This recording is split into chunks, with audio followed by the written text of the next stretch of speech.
harus dipelajari juga ya. Yang terus hingga atau apa tetap tapi kayak gitu itu kan nggak perlu kata sambung kayak gitu nggak perlu ditulis dengan awalan caps lock. Gunakan ejaan dan tanda baca yang benar, dan juga harus efektif. Kalau bisa harus efektif, jangan ada pengulangan kata atau redundant gitu, ada diulang-ulang beberapa kali, ada 2 kata yang sama dalam satu judul. Nih, menggunakan angka itu juga bisa direkomendasikan, kayak 5 hal bla bla bla bla, tunjukkan value dan manfaat. Jadi udah ada ditunjukkan. Orang tuh kalau baca judulnya itu udah tahu, oh ini dia mau menjelaskan sebuah manfaat yang menjadi sesuatu hal yang dia pertanyakan atau keresahan mereka. Nah, aku punya 2 perbandingan judul artikel. Kira-kira mana yang menarik? Kanan atau kiri? Sebenarnya nggak ada yang salah ya teman-teman, nggak ada yang salah. Cuman kalau ini aku merujuk di media online, dan khususnya di IDN Times. Kalau aku pribadi, aku akan memilih yang si sebelah kanan, yang ini, yang cukup agak panjang. Mungkin yang memilih kiri akan berpikir, ya kiri dong, katanya tadi harus straight to the point, gitu. Gak perlu bertele-tele, gitu. Itu bener banget. Cuman ya menulis itu kan juga seni ya, harus ada tekniknya juga, nggak kayak bicara gitu. Menulis itu juga harus menimbulkan rasa keingintahuan tadi. Jadi itu tadi, kalau straight to the point tuh dengernya kayak flat aja gitu. Tips merebus telur, ya terus kenapa gitu? Kalau tips merebus telur ya apa bedanya sama merebus telur yang biasa aku lakukan? Apa sih bedanya ini? Nah, jadi harus ada dibuat kalimat yang menggelitiknya juga. Kalau di kanan kan 5 tips merebus telur, cukup 5 menit saja. Ini diberikan value dan manfaatnya 5 menit saja gitu. Karena kadang merebus telur tuh pengen orang-orang, aduh kalau kelamaan nanti bikin boros gasnya, nah kayak gitu-gitu. Itu kan juga cukup keresahan orang ya, keresahan orang. Ini yang cukup 5 menit aja tapi telurnya bisa matang. Nah, itu tuh hal-hal kecil kayak gitu tuh. Nah, penjelasan tapi balik lagi ya teman-teman, kalau bikin yang panjang seperti ini diusahakan keywordnya yang paling depan, terus juga gak perlu bertele-tele dan juga ada pengulangan kata. Lalu yang selanjutnya setelah judul, ini ide topik dan angle yang menarik. Gimana cara mencarinya? Nah, ini ada beberapa membantu untuk checklist artikel untuk bikin topik. Yang pertama, unik. Cari topik atau angle tulisan yang unik dan nggak banyak dibahas oleh banyak orang. Balik lagi, tadi kalau banyak gimana? Ya, gampang, masih ada angle. Teman-teman bisa melihat angle dari beberapa angle, dipilih yang paling baik gitu. Nah, ini tadi be spesifik. Nah, ini be spesifik ini tadi karena kita mengerucut lagi ke angle tertentu dari sebuah topik yang besar, kita kerucutkan dengan mengambil angle tertentu. Ini juga akan jadi pembeda dan bikin hal yang unik di dalam artikel. Dan yang paling terakhir, yang terpenting adalah teman-teman penulis itu juga harus tahu apa yang sedang yang ditulis gitu.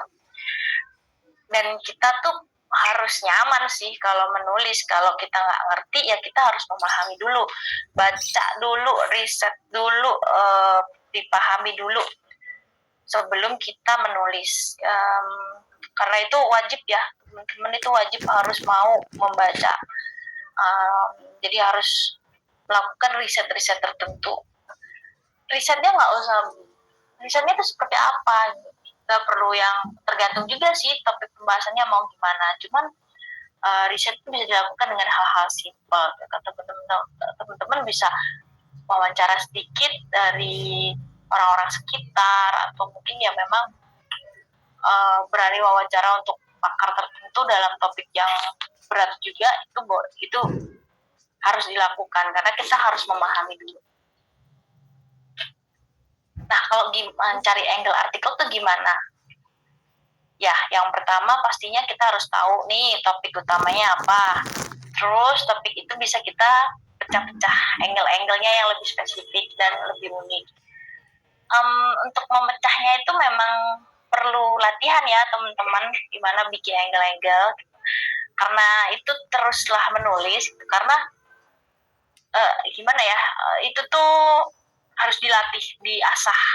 Ketika kita udah rajin nulis, itu tuh akan keluar sendiri insting kita untuk bisa mencari angle. Tapi untuk latihannya bisa dengan cara ini, menentukan tujuan artikel itu sendiri. Jadi ada banyak tujuan artikel, dan tujuan itu pun nanti akan menjadikan angle artikel yang berbeda juga. Yang pertama, tujuannya apakah ini artikelnya buat menghibur, lalu apakah artikel ini untuk mengedukasi, atau artikelmu ingin yang menginspirasi orang, atau artikelmu untuk memberikan perspektif atau memberikan sudut pandang baru. Jadi setelah membaca tuh kayak, oh jadi ternyata itu nggak cuma gitu aja, nah gitu. Jadi macam-macam ya, tujuannya ditentuin dulu. Aku mau bikin artikel yang tentang hiburan aja deh, aku mau yang edukatif, itu nanti hasil artikelnya pun akan berbeda. Yang terakhir ya itu, balik lagi ya, membaca. Jadi teman-teman juga perlu perbanyak referensi dengan membaca media-media yang lain, boleh fiksi ataupun non fiksi. Itu akan sangat memperkaya ide dan juga memperkaya khasanah penulisannya teman-teman. Oke, nah itu tadi aku bilang menentukan tujuan untuk mencari angle. Ini yang aku tadi bilang, ada edukasi, mungkin ada yang memberikan perspektif baru, atau juga ada yang bisa menginspirasi. Nah, contohnya ini topiknya diet ya teman-teman. Ini dulu aku bikin contoh dulu sih, ini udah gak gitu relate tapi bisa dijadikan ini ya contoh. Topiknya adalah tentang diet. Terus gimana dong bikin angle-nya? Kalau cuma diet doang ya, tips diet karbo, tips diet keto kayak gitu. Itu ada ribuan artikel yang bisa teman-teman temukan di Google. Lalu gimana cari angle-nya supaya kita tetap bisa bersaing gitu dalam membahas hal itu. Yang pertama, aku pengen bikin yang mengedukasi. Ya berarti artikel itu harus bisa membantu pembaca belajar lebih dalam soal isu dan peristiwa itu, dan bisa memberikan pengetahuan, dan artikel kita itu bisa menjawab semua pertanyaannya mereka. Contoh nih ya, kalau dari topik diet, kalau kita bikin artikel yang mengedukasi, berarti mungkin bisa jenis-jenis diet yang aman dilakukan, terus menu sarapan simple untuk diet, terus pentingnya karbohidrat saat diet, terus atau mau riding the wave soal trending, hal-hal yang lagi viral. Ternyata lihat di media online atau lihat di Google Trend lagi viral nih tentang diet gitu. Diet apa gitu. Ya udah, aku mau memanfaatkan momentum deh untuk ikut ini supaya viewsnya juga banyak. Nah, ya tentu kita harus membuat sebuah artikel yang tujuannya supaya untuk mengikuti hal trending ini. Apa yang sedang jadi bahan pembicaraan oleh netizen. Contohnya, waktu itu kan sempat rame tuh topik dietnya artis ya, Tia Arestia gitu, banyak kontroversi katanya yang bahaya, terlalu ekstrim dan sebagainya gitu. Nah, kita bisa membuat artikel tentang penjelasan kontroversi diet dia. Terus komentar artis dan mungkin netizen tentang diet itu. Terus mungkin memberikan perspektif baru. Aku pengen yang bisa artikelku ini bisa menyajikan ragam sudut pandang untuk sebuah isu. Apa untung dan ruginya gitu.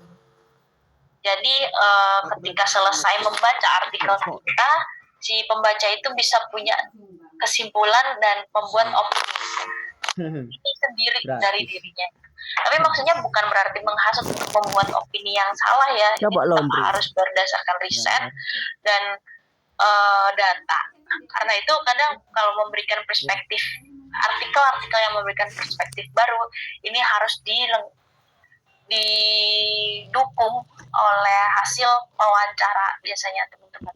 Wawancaranya dengan siapa? Kalau di topik diet seperti ini ya bisa ke ahli gizi, terus ke dokter, ya pakar-pakar yang berkenaan dengan kesehatan makanan kayak gitu.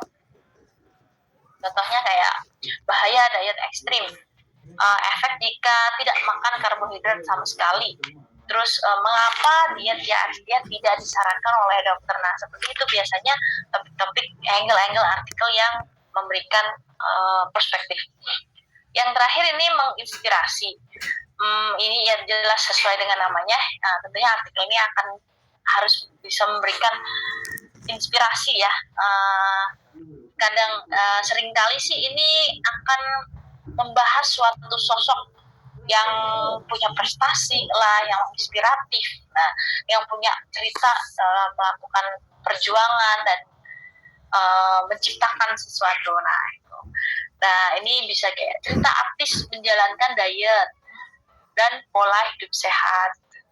Kayak contohnya artis-artis kan banyak tuh ya selama pandemi dia menerapkan pola hidup sehat lagi. Terus tadinya yang dia overweight jadi sekarang punya body goals. Nah seperti itu tuh bisa dibuat sebuah artikel. Terus atau mungkin rekomendasi YouTube atau TikTok yang tentang diet atau fitness atau olahraga gitu. Oke. Nah yang ketiga ini tentang tulisan tadi aku mention juga, tulisan rapi, gak ada typo dan gak ada kesalahan ejaan. Make sure artikel yang teman-teman kirimkan itu kirimkan ke redaksi media online dimanapun itu, mau di IDN Times, Kompas, Tempo, Tanam, dimanapun itu adalah draft paling final. Gak ada lagi typo, gak ada salah eja, penulisan besar kecil juga harus udah benar.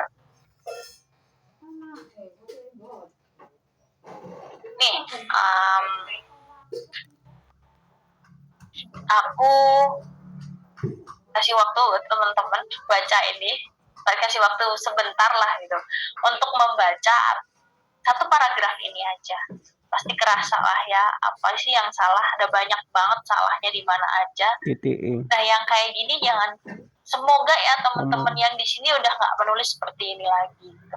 Karena kalau tulisannya masih seperti ini berarti teman-teman harus belajar lagi nih, masih harus memperbaiki kembali teknis paling dasar.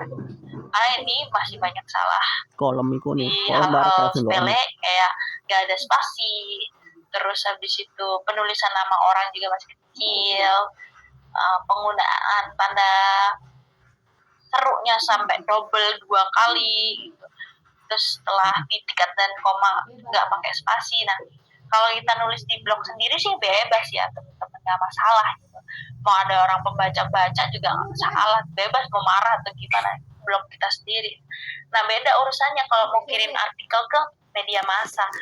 Ya kan media massa itu kan dibaca masyarakat yang lebih luas lagi. Jadi harus menyuguhkan dalam bentuk versi yang terbaik juga.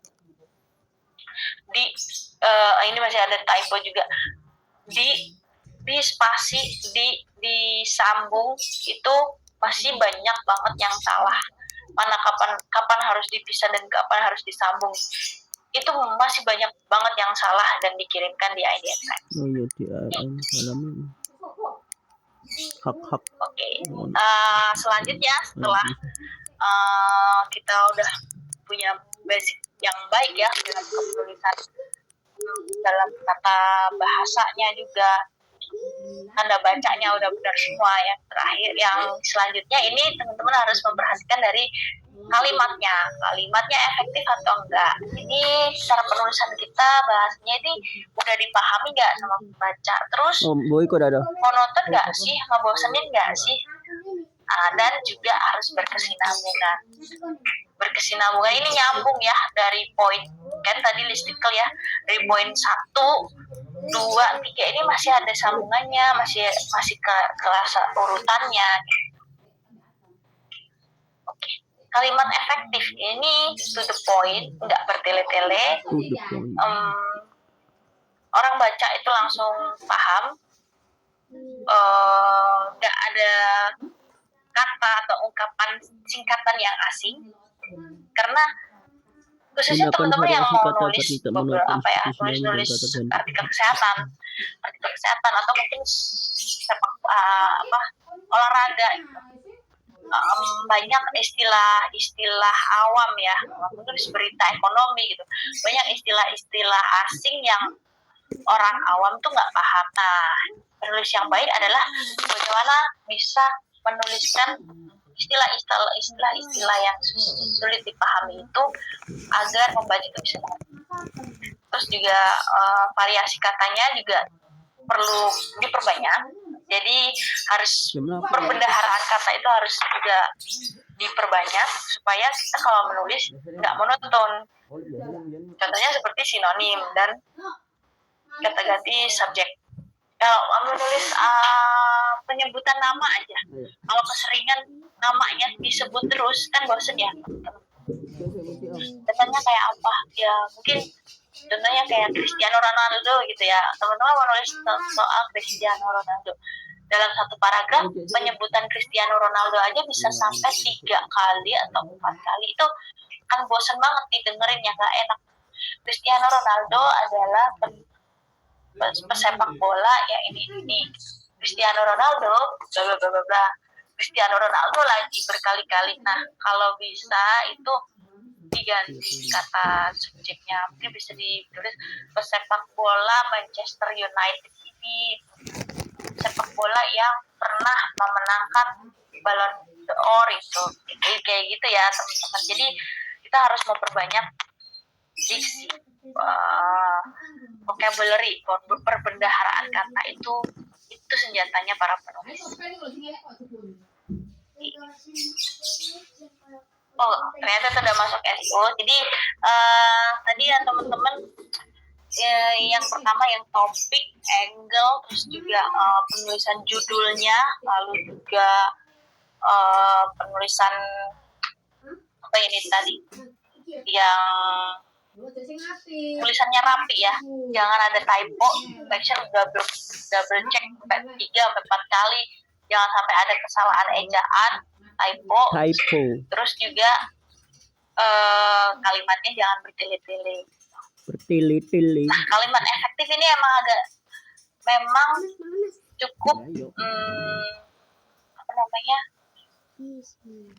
cukup sulit ya untuk masih pemula ya gitu, karena sampai sekarang pun kadang editor juga masih sering kesulitan juga. Jadi buat kalimat yang tidak bertele-tele, tidak berulang kali, sebenarnya cukup satu kadang kita tuh ingin terkesan lebih panjang supaya terlihat lebih berisi, padahal kalau dilihat dari behavior yang sekarang, pembaca justru lebih suka yang straight to the point, nggak perlu terasa terlihat, belum tentu yang terlihat lebih banyak itu yang lebih berbobot gitu, karena yang lebih penting adalah pesan itu sampai atau enggak dan jelas.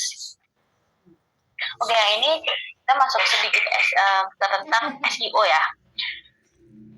Sebenarnya kalau kebanyakan juga di media online, di IDN Times pun gitu, antara redaksi dan SEO itu timnya berbeda. Penulis, jurnalis, content writer, creative writer dengan SEO writer itu adalah orang yang berbeda, dua tim yang berbeda. Tapi sebaiknya sebagai penulis atau terlebih lagi seorang freelancer ya yang tidak punya tim lagi gitu, kita sebaiknya sedikit memiliki pengetahuan lah basic tentang SEO. SEO itu apa sih? Jadi supaya artikel kita itu bisa teroptimasi, kita bisa mengoptimalkan website atau artikel kita atau blog kita agar mesin pencarian seperti Google ini bisa mudah menemukan konten kita, mudah menemukan website kita, dan tujuannya adalah kita bisa dapat peringkat terbaik di hasil pencarian di search engine-nya itu tadi. Syukur-syukur bisa page one. Nah itu kan kalau sekarang tuh lombanya itu supaya bisa page one atau ranking 1 juga gitu. Nah kayak gini ya teman-teman. Nah ini kan kayak orang pasti ngetiknya kan tips nabung reksadana. Nah ini nih supaya bisa nomor 1, kenapa sih harus berlomba-lomba nomor 1? Ya gimana gitu, orang teman-teman sendiri di sini kalau mau search di Google yakin deh nggak sampai ke page 3, page 4, mentok di page 2 aja. Kalau udah ya paling yang ada diganti keywordnya aja kan, nggak sampai page 11, page 12 gitu, jarang. Jadi ya orang paling kan di page 1 tuh udah bisa masuk page 1 ini gitu. Itulah tugasnya si SEO. Karena semakin mudah dicari, semakin mudah ditemukan di SEO, ya pastinya traffic, ngaruhnya akan ke traffic ya teman-teman. Kalau trafficnya tinggi, ya banyaklah keuntungan bagi penulis. Kalau teman-teman di blog yang ini kan pasti ada Google AdSense-nya juga jadi naik, jadi bisa dimonetize gitu. Nah, kalau ini kriteria artikel yang SEO friendly. Gimana sih? Ada banyak sih teman-teman. Ini beberapa diantaranya. Ada artikel yang evergreen, dia tidak time sensitive. Jadi semacam artikel tips and trick ya, kayak gitu-gitu ya. Yang dia tidak termakan oleh waktu, nggak mudah basi, masih kita bikin artikel itu hari ini, tapi ketika orang baca 2 tahun lagi pun artikel itu masih relate. Terus selain itu topik yang lagi trending juga, itu juga SEO friendly sebenarnya. Karena gimana ya, itu search volume di Google, search volume di mesin pencarian itu sangat tinggi. Orang tuh pasti akan mencari apa yang lagi happening di situ. Nah, itu yang pasti yang sedang trending. Tapi syaratnya kalau yang trending ini mau bikin artikel SEO yang trending, teman-teman harus mau cepet-cepetan dengan semua media online, semua publisher yang ada gitu. Jadi ya itu tadi risikonya kita harus, kalau yang mau trending, yang mau hype banget ya harus lebih cepat dari jurnalis di media online gitu. Kalau yang lain, ya itu tadi kita mainannya di angle-nya aja. Yang penting kita dapat dari keywordnya, kita masih ngikutin. Nah, ini tadi keyword dan kata kunci yang tepat. Cara mencari kata kunci yang tepat tuh gimana? Kata kuncinya macam-macam ya. Bisa menggunakan beberapa tools di Google. Teman-teman bisa mencari keyword apa sih yang bisa aku jadikan ide menulis. Nah, biasanya SEO friendly ini kan tujuannya meningkatkan reputasi dari blog kita ya, meningkatkan reputasi dari artikel kita. Jadi kalau kita punya artikel-artikel yang SEO friendly ini, ya visibility dari blog kita ini jadi naik. Jadi penting kita harus membuat porsi artikel yang trending supaya menarik traffic, tapi juga kita perlu membuat artikel-artikel yang SEO friendly supaya ya masih tetap evergreen ada di Google ya. Nah, ini mencari yang volume pencarian tinggi, terus habis itu dia fokus membahas satu topik, sebutkan kata kuncinya, ini ada disebar di beberapa titik. Nah, ini ada di judul, terus tadi yang di opening, paragraf pembuka, isi di salah satu subjudul listikelnya dan juga di closing atau paragraf penutup. Dan jangan terlalu banyak kata kunci yang diulang-ulang. Memang disebar sih, tapi cukup aja ya teman-teman yang tadi di judul 1, opening 1, nanti di slide juga 1 cukup. Tapi nggak perlu sampai berulang-ulang. Jadi kalau berulang-ulang nanti malah nggak enak dibacanya karena jadinya tidak efektif dan tidak terbaca. Nah ini bagian mana aja sih yang termasuk yang dioptimasi oleh SEO? Yang satu keyword itu di judul, terus di slug ada meta description. Kalau teman-teman nulis di blog itu pasti ada kan kolom khusus di meta description. Kalau di IDN Times sendiri penulisnya nggak perlu karena ini tugasnya editor. Terus di media atau gambar. Nah gambarnya ini dicantumkan semacam caption gitu kan, di gambar tuh pasti ada kayak captionnya itu. Nah itu kalau bisa diberikan keywordnya juga. Terus juga di internal link atau hyperlink. Kayak ini ya teman-teman, contohnya slug atau URL. Nah ini kan keywordnya adalah 5 warung ayam goreng terfavorit di Semarang. Ayam goreng di Semarang, nah itulah kurang lebih keywordnya. Jadi ini tuh yang harus disebar. Satu di slug, yang di slug ini wajib ya, yang di slug atau URL. Terus kedua ini judulnya. Lalu di gambar ini yang aku bilang tadi, di gambar ini kalau memberikan keterangan gambarnya itu ya diberikan ayam goreng. Tapi ini caption. Kalau di IDN Times sendiri tuh ada tiga kolom. Satu kolom untuk caption ini dan satu kolom untuk memberikan keyword itu tadi. Ini yang nanti teman-teman kalau search image di Google, nah yang muncul kan akan foto ini gitu. Dan ketika foto ini diklik, itu akan masuk ke artikel kita. Nah jadi disitulah pentingnya, orang tuh akan bisa nemuin artikel kita saat orang cuma cari gambar gitu. Itu teman-teman. Oh iya, untuk ngomongin penulisan sumber foto, kalau di IDN Times juga seperti ini ya teman-teman. Penulisan sumber foto itu harus lengkap, diberikan atribusi kepada pemilik aslinya. Jadi jangan cuma ditulis google.com, karena Google itu bukan sumber. Google itu hanya mesin pencarian. Jadi kalau teman-teman nemu di Google, kalian harus riset, cari lagi lebih dalam itu penyedia gambarnya itu sebenarnya siapa yang punya gambar itu. Kalau ini kan ambilnya di Instagram, jadi diberikan atribusinya juga. Ini ayam goreng Kalasan siapa, di mana, terus Instagram. Ini ngambilnya di Instagram dan nama akun Instagramnya siapa. Nah itu yang dianjurkan. Nah ini tadi teman-teman aku sempat mention gimana cara mencari keyword yang lagi rame, terus juga keyword yang volume pencariannya itu sedang naik. Itu tuh untuk pemula aja itu sebenarnya memanfaatkan Google itu udah sangat cukup, karena itu juga gratis ya, bisa dipakai oleh siapapun. Ada banyak tools-tools lain, tapi kadang beberapa yang diantaranya itu juga berbayar. Nah kalau teman-teman di IDN Times pun juga menggunakan ini, karena kita harus nyala terus pakai Hot Trends Google. Teman-teman bisa cari di Hot Trends Google, nanti bisa ketemu, di search dulu mau negara mana di IDN. Di Indonesia itu real time ya, yang real time ini apa sih yang lagi rame gitu.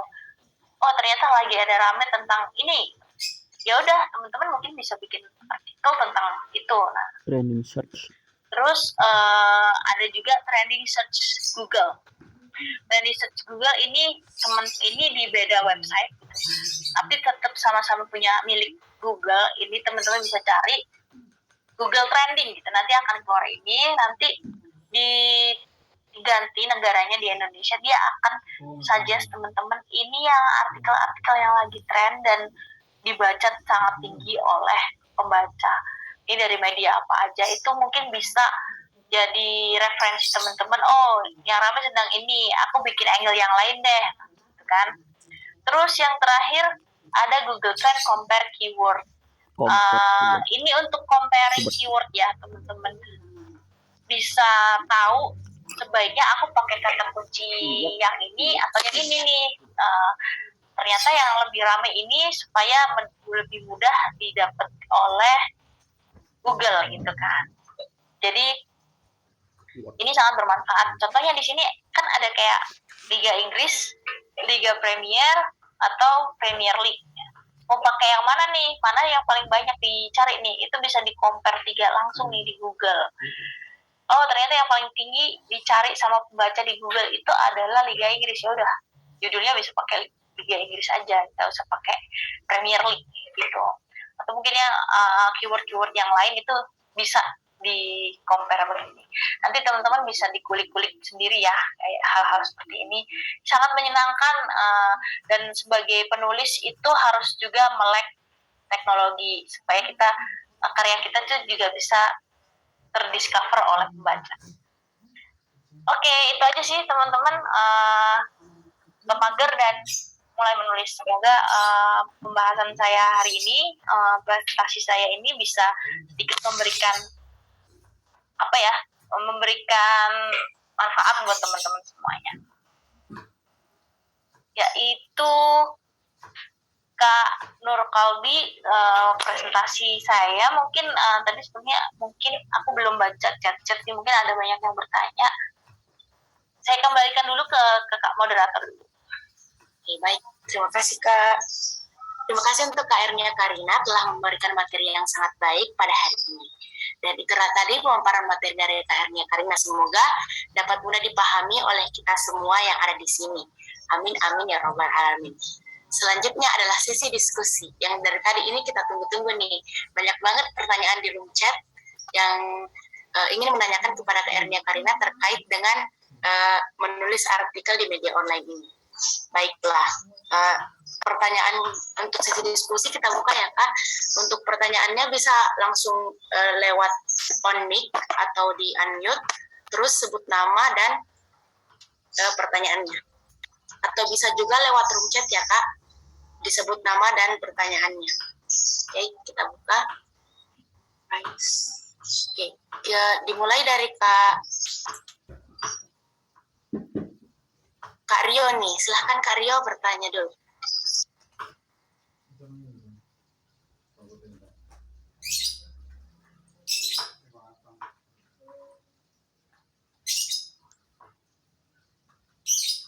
Baik. Silahkan di-unmute ya Kak untuk yang ingin bertanya.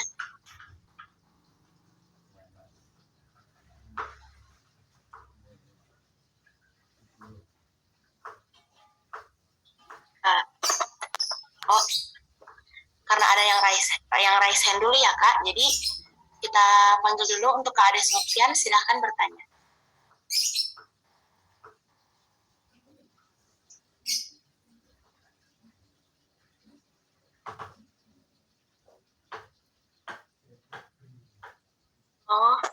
Oh baik. Terdengar Kak? Ya, terdengar Kak. Terima kasih banyak atas kesempatannya. Saya kebetulan sudah nulis artikel gitu kan Kak, artikel ininya. Nah, pertanyaan saya, bagaimana tips agar kita tidak mudah menyerah saat kita kayak kehabisan ide gitu dalam membuat artikel gitu Kak, seperti merangkai kata maupun mencari referensi yang lainnya gitu. Nah, yang kedua, apakah di IDN Times disediakan mentor Kak? Kayak di perguruan tinggi kan ada yang mentoring kita gitu atau pengajarnya gitu Kak. Sama ilustrasinya Kak, apakah disediakan juga di IDN Times atau gimana gitu Kak? Kita yang buat sendiri. Mungkin itu saja moderator. Terima kasih banyak atas kesempatan yang telah diberikan. Baik, terima kasih Kak Ade Sofyan. Untuk Kak Ernia Karina, waktu dan tempat dipersilahkan.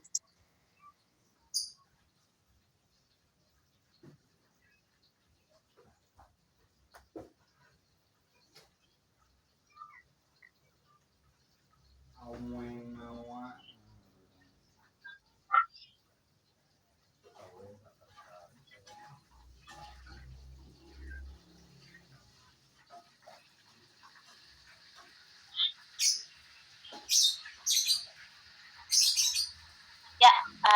thank you ya sudah menunjuk. Baik, tadi pertanyaan dari Kak ini ya, Mas Ade Sopian ya. Terima kasih atas pertanyaannya. Tips supaya ini ya, apa tadi apa aja? Yang pertama supaya tips supaya tidak menyerah ya. Kehabisan ide gitu Kak, baik dalam merangkai kata maupun mencari referensi. Sebenarnya memang itu kalau supaya tidak kehabisan ide itu memang masih jujur ini curhat juga nih ya teman-teman penulis di redaksi itu juga kadang-kadang suka mentok nih kalau ide, cuman kalau buat belajar latihan gitu yang pertama tuh tetap harus pede sih. Awalnya itu kita harus pede, kadang-kadang kita tuh kayak merasa jadi mentok atau apa, kayak membandingkan diri sendiri dengan tulisan orang lain kan gitu. Itu kadang yang bikin kita juga mentok, jadi kayak takut untuk ekspor lagi. Yang penting satu, pede dulu, terus habis itu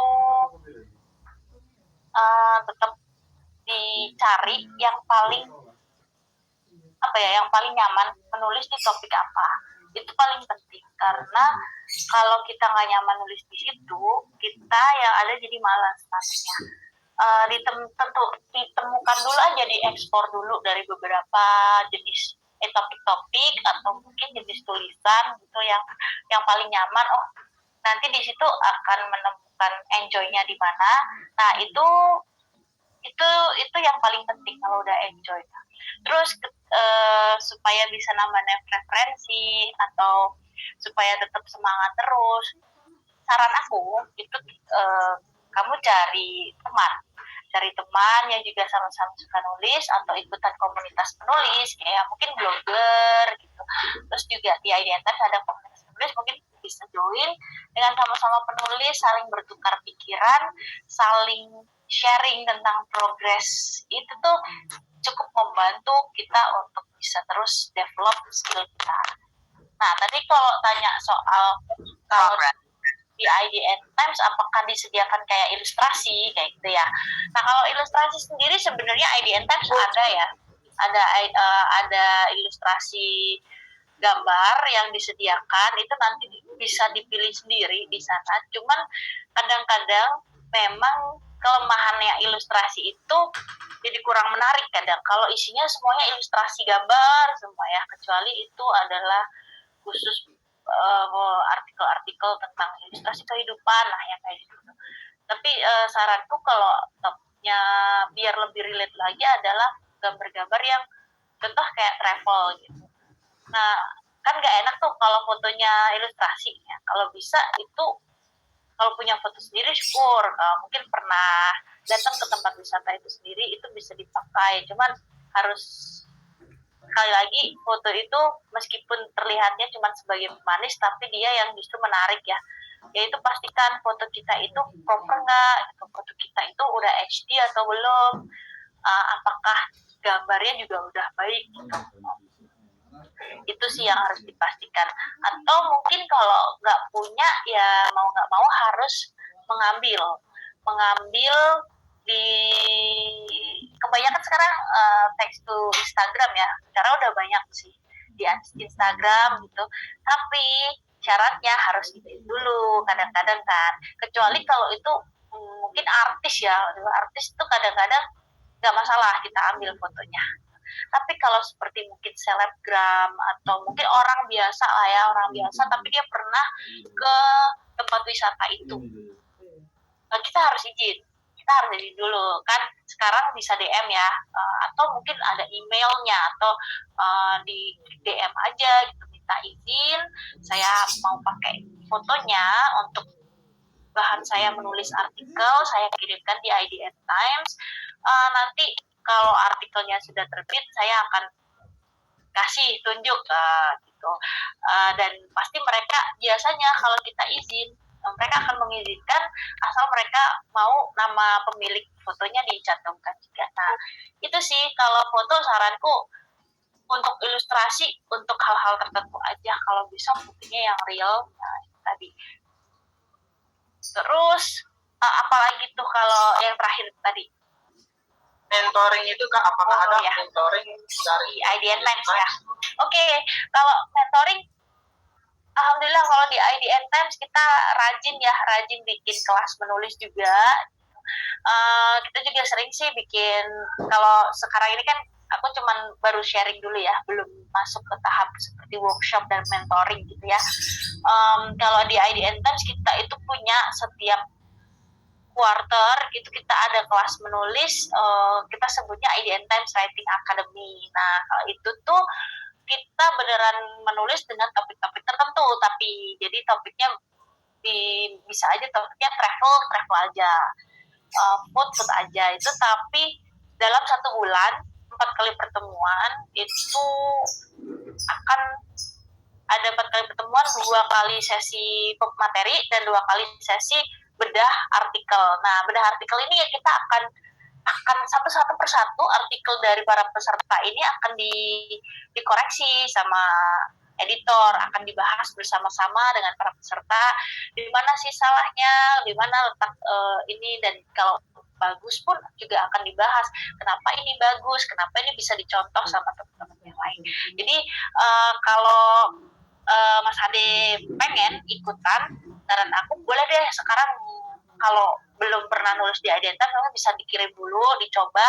Kalau masih belum berhasil, ikut aja dulu di komunitasnya IDN Times juga, atau juga follow di Instagramnya IDN Times Community. Semua informasi tentang kelas menulis dan lain-lainnya akan di-share di sana. Siap, semoga cukup menjawab ya Mas Ade. Oke, baik, terima kasih untuk Kak Ernia Karina telah menjawab pertanyaan dari Kak Ade Sofyan ya. Untuk Kak Ade Sofyan, apakah sudah jelas penjelasan dari Kak Ernia Karina? Baik Kak, saya rasa sudah sangat jelas. Terima kasih banyak Kak atas masukan serta pencerahannya. Sama-sama Mas Ade. Oke, baik. Selanjutnya kita langsung bertanya. Ini saya lihat ada yang raise. Untuk Kak Ali Musa, silahkan bertanya. Kak Ali Musa. Ya, terima kasih Kak. Ya, Kak Ali Musa. Ingin bertanya, yang pertama, dalam menulis ada istilah 5W1H. Apa itu dalam menulis artikel seperti itu juga. Kemudian ada tadi istilahnya narasi sama listicle ya. Ya. Jadi apakah 5W sama 1H itu termasuk bagian dari listicle atau narasi? Itu aja pertanyaan saya Kak. Oke, siap. Oke, aku langsung jawab aja ya, Mas Ali Musa. Terima kasih atas pertanyaannya. Jadi kalau 5W1H itu memang basic ya, yang akan sangat membantu kita untuk menjelaskan apa yang pengen kita tulis. Nah, jadi 5W1H itu tetap harus kita jadikan pedoman gitu. Karena kan isinya apa, di mana, nah itu hal-hal itu tetap harus kita masukkan tuh di dalam artikel. Apa sih yang kita sebutkan, apa sih yang kita sedang bahas, terus kalau ngomongin tempat ya ini tuh di mana lebih tepatnya, terus atau tentang cerita kapan. Nah, cuman memang kalau 5W1H ya basically itu kan adalah informasi penting, basic apa yang perlu dicantumkan. Intinya sih dibilang perlu ya sangat perlu sih untuk bisa mengidentifikasi apa aja yang perlu kita bahas. Nah, kalau 5W1H itu apakah masuk ke dalam listicle atau narasi? Kalau listicle dan narasi itu adalah sebuah format artikel. Jadi kalau 5W1H itu adalah sebuah cara menulis, ini cara atau gimana ya, teknik atau gimana ya. Intinya kalau 5W1H adalah pedoman bagaimana kita menulis, menjelaskan sebuah gagasan itu apa, di mana, kapan, dan bagaimana caranya. Jadi itu adalah dua hal yang berbeda. Nah, baik di artikel maupun artikel di narasi itu penting sih untuk kita terapkan penulisan menggunakan teknik 5W1H itu tadi, supaya jelas gitu, khususnya untuk artikel yang tadi tujuannya adalah untuk mengedukasi ya. Dan biasanya artikel-artikel news, straight news, itu hard news, nah itu tuh biasanya wajib, dan setidaknya di paragraf pertama atau listicle pertama, what and where-nya itu udah harus ada di situ gitu. Itu Mas Ali Musa, semoga menjawab ya. Oke, terima kasih Kak. Ya, sama-sama. Ali Musa. Ya. Terima kasih untuk Kak Ernia Karina menjawab pertanyaan dari Kak Ali Musa. Oke, untuk pertanyaan terakhir kita ajukan ke Kak Ayu. Untuk Kak Ayu, kami persilahkan untuk bertanya. Kak Ayu. Sebelumnya terima kasih Kakak atas kesempatannya. Saya Ayu mau bertanya, Kak, misal nih kita mau melakukan personal branding gitu di IDN Times, itu kira-kira gimana? Kalau di blog lain kan itu penulisnya bisa terpadu dengan ciri khasnya masing-masing. Kalau di IDN Times itu nanti penulis ada sih sarannya biar bisa menunjukkan ciri khasnya gitu. Ya Kak, itu aja. Baik, siapanya pertanyaannya bagus nih dari Kak Ayu nih. Terima kasih ya pertanyaannya. Oke, benar banget untuk pasti Kak Ayu nih udah sering nulis nih sampai memikirkan personal branding nih. Tapi memang betul ya teman-teman, untuk seorang penulis itu wajib memikirkan juga personal brandingnya. Jadi pembaca itu tahu, oh kalau Ayu nih nulis apa sih? Ayu nih pasti bahasnya tentang apa ya gitu. Nah, gimana caranya? Karena memang benar ya, kalau di media massa, di media online itu kita terikat dengan tata caranya. Bahkan semacam penulisan sapaan pembaca aja bisa harus ngikutin. Mau yang Anda, Kucing. atau kamu, atau lo, gue, kayak gitu kan, itu harus ngikutin juga ya, apa gitu. Lalu gimana kalau terikat dengan tata cara tersebut? Nah, kalau di IDN Times sendiri yang bisa dilakukan agar personal branding, dan ini sering juga dilakukan oleh teman-teman yang lain, adalah dengan topik-topik, pemilihan topik gitu. Pemilihan topik yang sangat spesifik. Kita sebutnya penulis di IDN Times Community itu community writer ya teman-teman. Jadi community writer ini bisa kadang-kadang tuh ada yang khusus penulis K-pop, ada khusus penulis MotoGP, ada khusus penulis tentang basket, ada khusus penulis tentang sepak bola gitu. Terus juga ada yang khusus penulis humor gitu. Ada yang relationship. Nah, so far sih teman-teman personal brandingnya seperti itu. Gitu sih. Ada pertanyaan lagi mungkin? Udah Kak, sekian cukup. Oke, terima kasih ya pertanyaannya. Terima kasih Kak Ernia Karina. Untuk sesi pertanyaan langsung ini udah sampai 3 peserta. Selanjutnya kita masuk ke room chat nih. Nah, yang ingin bertanya silahkan ngechatnya pakai nama dan pertanyaannya. Ya, mungkin boleh dipilihin aja kali sama Kak Nur Kolbi, karena banyak salah satu beberapa pertanyaan yang bisa. Jangan ribut. Sana, pakai baju di sana. Baik. Berjemur kembali. Tolong ya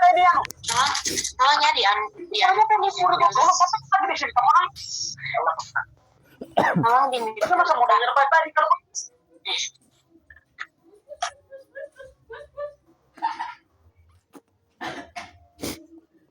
ini saya ada lihat pertanyaan yang cukup bagus nih menurut saya. Apakah dalam penyusunan jurnalistik pihak narasumber memiliki hak mengaruhi angel yang ditulis oleh seorang jurnalis? Sebab saat menjalani praktik lapangan, beberapa narasumber atau pemimpin organisasi pelaksana kegiatan sebelumnya melakukan wawancara. Oke. Oh ya, ini yang dari Pak Rizal ini ya. Ya, Pak. Wah, Pertanyaan yang bagus. coba mencoba menjawab ya, apakah pihak narasumber memiliki hak untuk memengaruhi angle? Ya, kalau sebenarnya angle pun juga di tengah-tengah itu bisa berubah, teman-teman. Tergantung khususnya apalagi kalau artikel kita ada wawancara ya, atau dalam riset itu kita ternyata menemui kendala atau apa, tergantung penulisnya kita mau mengajak. Tapi kalau narasumber meminta itu pasti tidak bisa gitu. Kalau narasumber atau siapa untuk meminta, sepenuhnya produk artikel, produk jurnalistik kita itu adalah sepenuhnya dalam kendali kita ya, dalam kendali jurnalisnya, dalam kendali medianya itu sendiri. Tapi kalau umpamanya kecuali dalam hal-hal tertentu, kecuali dalam case-case tertentu adalah misal mungkin dalam membahas tentang kasus pelecehan seksual, hal-hal yang seperti itu, hal-hal yang cukup sensitif dan memang belum bisa dijelaskan dengan data-data yang tepat gitu, dengan alasan yang cukup kuat, dengan mempertimbangkan kode etik jurnalistik, ya itu bisa saja terjadi gitu. Yang pasti perubahan angle ini tidak bisa dipengaruhi, tidak bisa dipaksa oleh si narasumber hanya karena kayak karena keinginan dia tanpa kejelasan, ya itu nggak bisa gitu. Kecuali kalau memang dianya tidak bersedia untuk apa, ya kalau memang udah terkadung di tengah-tengah bikin artikelnya gitu, ya kita harus ini sih, menurutku angle-nya harus tetap, kalau itu angle, apalagi kalau punya editor ya, kalau di redaksi kalau punya editor atau editor in chief, ya kalau mau harus diteruskan lagi ya harus diteruskan. Kalau umpamanya dia meminta angle-nya diganti hanya karena dia tidak bersedia, ya kita cari dari narasumber yang lain gitu. Yang pasti sih produk jurnalistik tidak bisa dipengaruhi oleh permintaan beberapa pihak, keinginan dia saja gitu. Kecuali itu berpengaruh terhadap efeknya dan membahayakan narasumber atau mencederai kode etik jurnalistik ya, kayak gitu sih gak apa-apa. Kita biasanya jurnalis akan berdiskusi kembali, lalu akan membuat angle yang lain sih. Kurang lebih sih seperti itu ya. Intinya kalau jurnalistik nggak bisa dipengaruhi oleh siapapun, karena yang penting dasar utamanya juga adalah kepentingannya untuk siapa, kepentingannya untuk masyarakat ya, bukan kepentingan untuk si narasumber itu sendiri. Oke, baik. Sudah jelas ya, Kak. Terima kasih untuk Kak Ernia Karinat dalam menjawab pertanyaan dari Kak Fahrizal. Selanjutnya, ini ada saya lihat pertanyaan dari Kak Rodziatun nih, dari Jogja. Untuk judul artikel menggunakan clickbait yang tidak sesuai dengan isi, apakah sesuai kode etik jurnalistik, Kak? Judul tersebut bisa menyebabkan kesalahpahaman pembaca. Lalu jika kita mengaitkan artikel kita dengan hal yang viral, namun sebenarnya tidak berkaitan, apakah bisa? Dan misal dengan film populer. Bentar, boleh diulangi lagi? Aku sambil mencerna. Untuk judul artikel yang menggunakan clickbait yang tidak sesuai dengan isi, apakah sesuai kode etik jurnalistik, Kak? Karena judul-judul tersebut bisa menyebabkan kesalahpahaman pembaca. Lalu, jika kita mengaitkan artikel kita dengan hal yang viral, namun sebenarnya tidak berkaitan, apakah bisa? Misal dengan film populer. Oke. Sip. Itu pertanyaan yang bagus ya. Sebenarnya kalau yang tadi, apakah tidak menyalahi kode etik jurnalistik, ya menyalahi ya teman-teman. Cuman ya itu memang sekarang udah banyak banget. Itu kita sebutnya kan clickbait ya teman-teman, clickbait yang aku bilang tadi, apa isi judulnya apa judulnya, tapi ketika kita baca isinya itu enggak ada gitu, nggak sesuai, jadi nggak nyambung dari judul. Kalau dibilang menyalahi aturan kode etik jurnalistik, ya iya menyalahi juga, karena kan membohongi pembaca. Cuman memang itu pada praktiknya banyak dilakukan oleh media online saat ini. Ya semoga insya Allah sih IDN Times tidak melakukan hal itu ya teman-teman.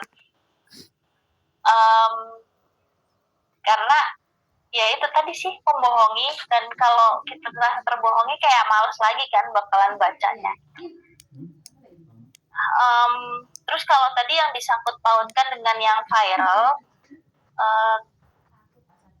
aku tuh sambil mencari sih tadi pertanyaannya. Tadi gimana ya, kalau judulnya viral ini ya, namun sebenarnya tidak berkaitan, apakah bisa gitu ya? Jika kita mengaitkan artikel kita dengan hal yang viral, nah, dengan film populer, sah-sah aja kok ini. Roziatun, boleh aja. Justru tadi yang seperti yang aku bilang tadi, kita mengikuti riding the wave aja, tapi jangan maksain juga ya. Tahu maksain atau enggaknya ya, sebenarnya kita punya kontrol sendiri sih untuk tahu apakah ini maksa atau enggak.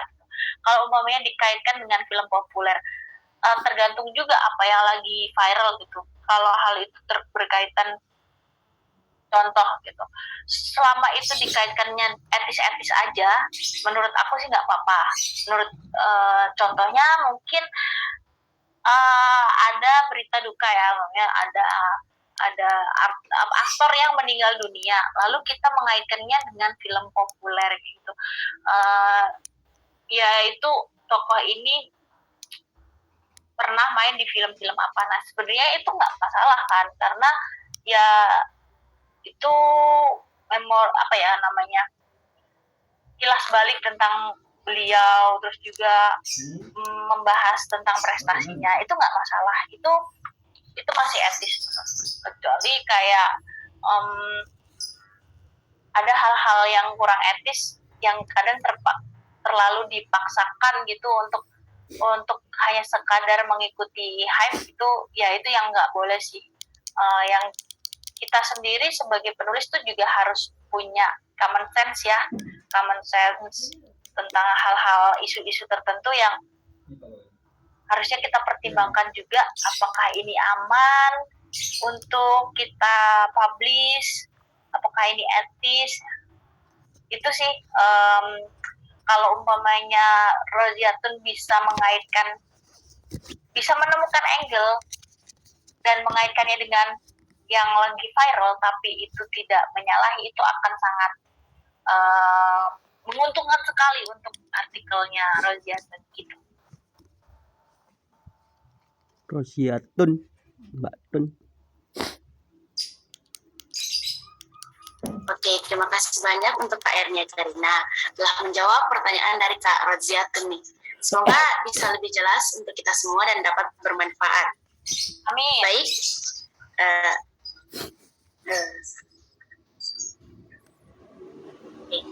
Baik, selanjutnya yaitu ada sesi penutupan nih, di mana akan ada sesi closing statement yang akan dibawakan oleh Kak Ernia Karina.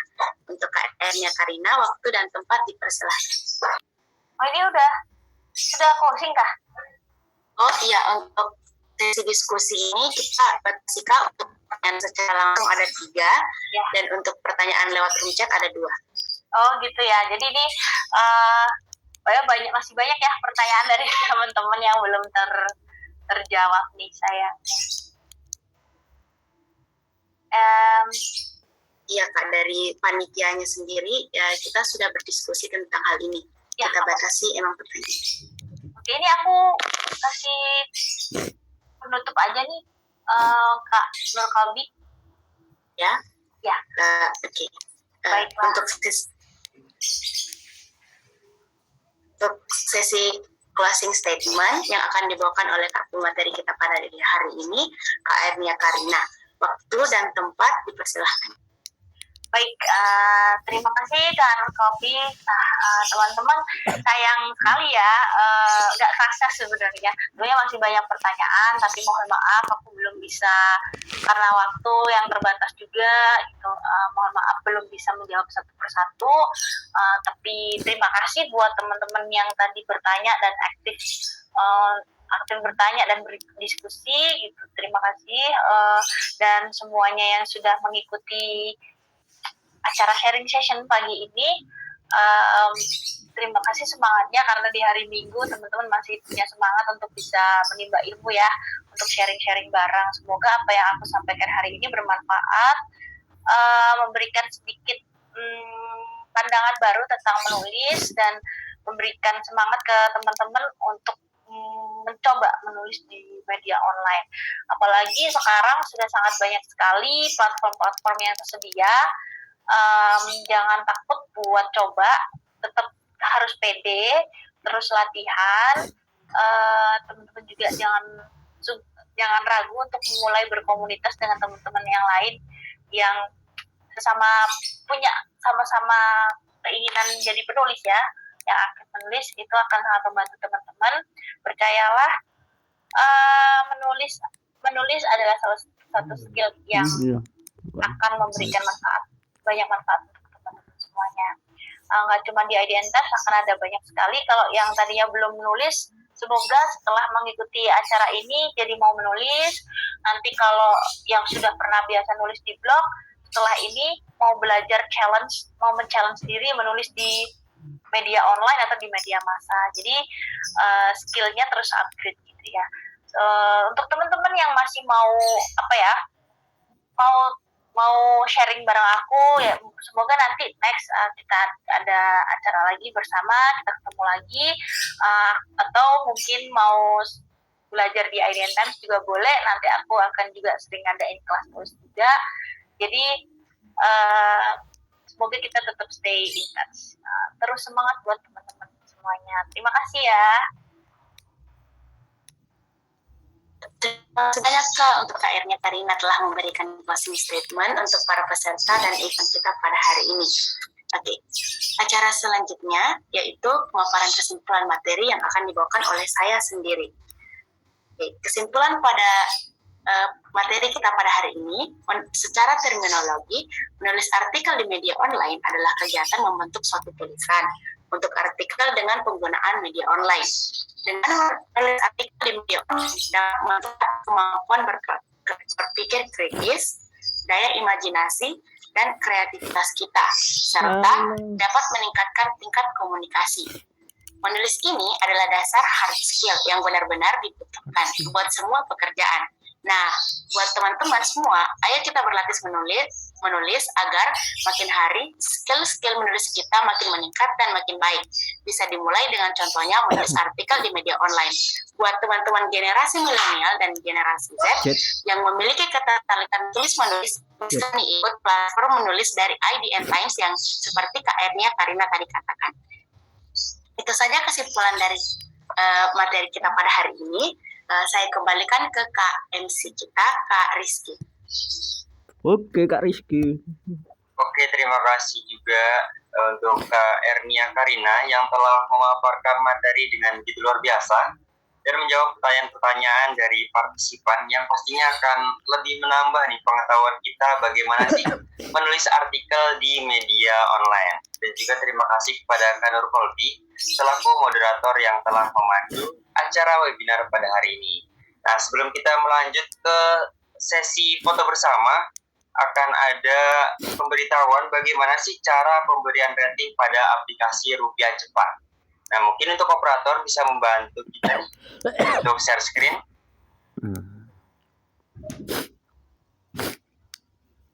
Share screen. Oke, di sini ada cara pemberian rating pada aplikasi Rupiah Cepat. Oke, bisa di-scroll ke bawah. Oke, yang pertama teman-teman bisa buka aplikasi Play Store. Kemudian teman-teman cari aplikasi Rupiah Cepat. Dan yang ketiga teman-teman bisa klik aplikasi Rupiah Cepat.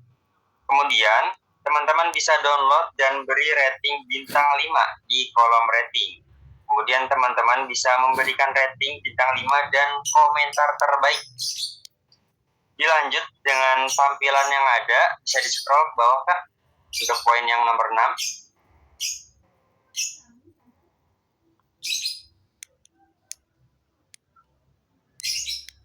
Oke, nanti di tampilan nomor 6 itu, jika selesai memberikan rating dan juga komentar yang terbaik, teman-teman bisa klik selesai. Dan yang terakhir, akan ada tampilan yang perlu teman-teman screenshot untuk keperluan pengisian link presensi. Nah itu ya, teman-teman harus ikuti langkah-langkah yang tadi. Nah mungkin acara selanjutnya yaitu akan ada pengumuman 2 pemenang kuis pertanyaan terbaik pada webinar kali ini. Nah mungkin untuk penentuan pertanyaan terbaik itu akan ditentukan oleh Kak Eri langsung selaku pemateri. Untuk Kak Ernia, bagaimana Kak Ernia? Untuk pertanyaan terbaik nih kira-kira jatuh ke peserta dengan nama siapa nih Kak?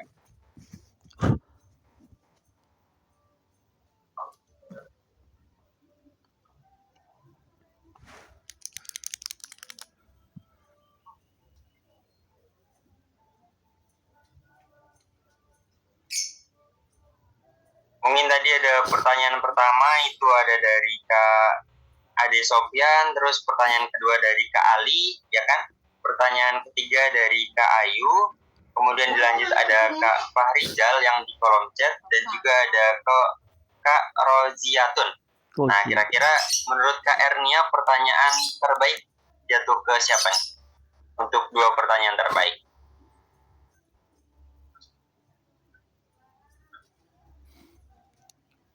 Oh, nggak bisa.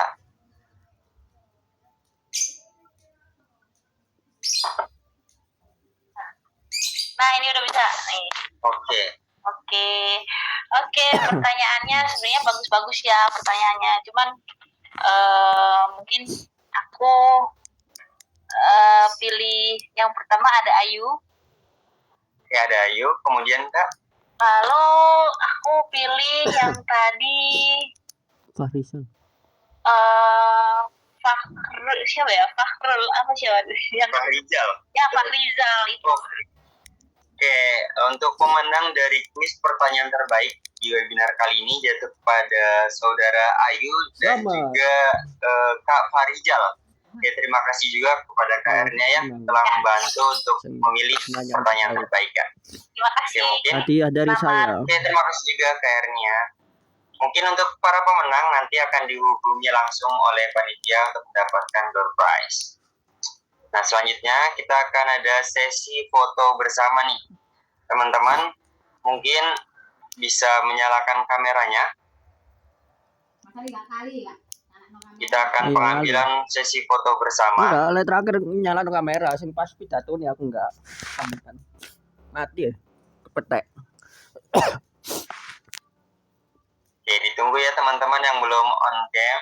Segerakan untuk on cam karena pengambilan foto bersama akan segera dilakukan.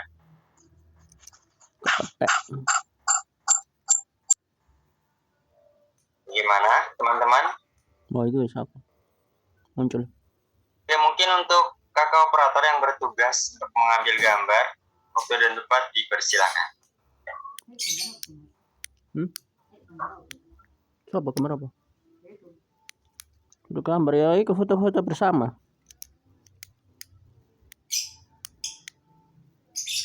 1, 2, 3. Kooperator piye? Oke, bagaimana Kak? Untuk kooperator atau saya mengambil aba-aba nih? Oke, saya ambil aba-aba ya, mungkin. Oke, semuanya bisa mengambil pose terbaiknya Kak.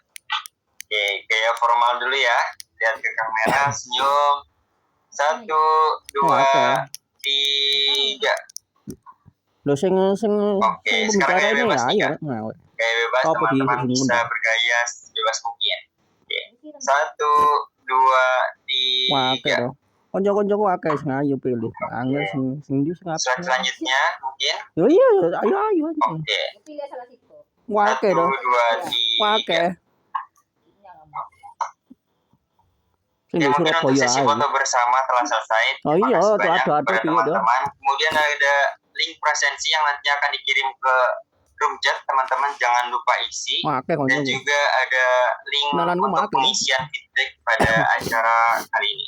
Teman-teman jangan lupa ya, karena teman-teman percuma aja gitu ya, walaupun teman-teman dapat ilmunya, tapi teman-teman tidak bisa mendapatkan sertifikatnya jika tidak mengisi link presensi. Demikianlah acara ini telah berakhir. Kami mengucapkan terima kasih kepada seluruh pihak yang telah bersedia membantu pelaksanaan kegiatan ini sehingga berlangsung dengan lancar. Kami juga memohon maaf atas kekurangan selama persiapan maupun selama pelaksanaan kegiatan ini berlangsung.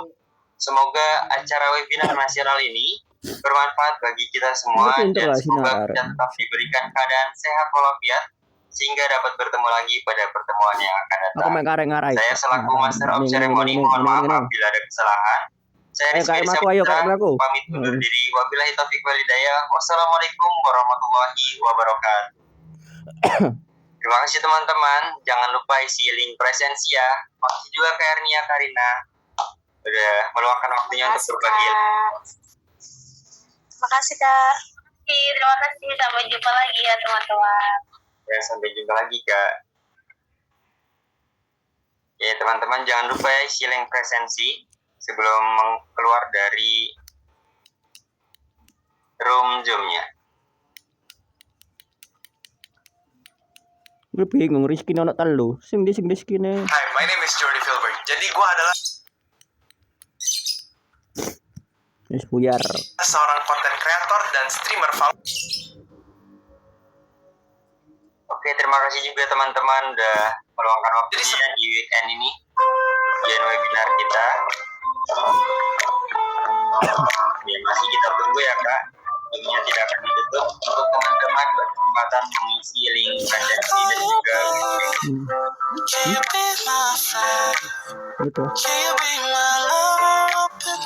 sampai no.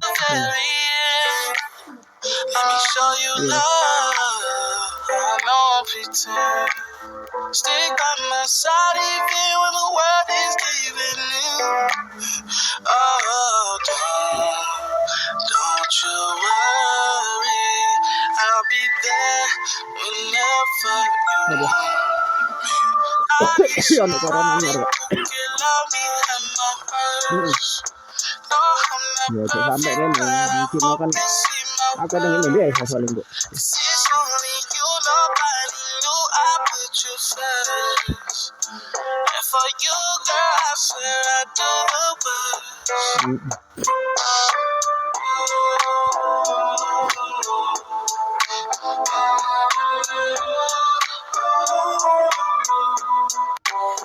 We trust I'm honest when they're telling lies. Can you see what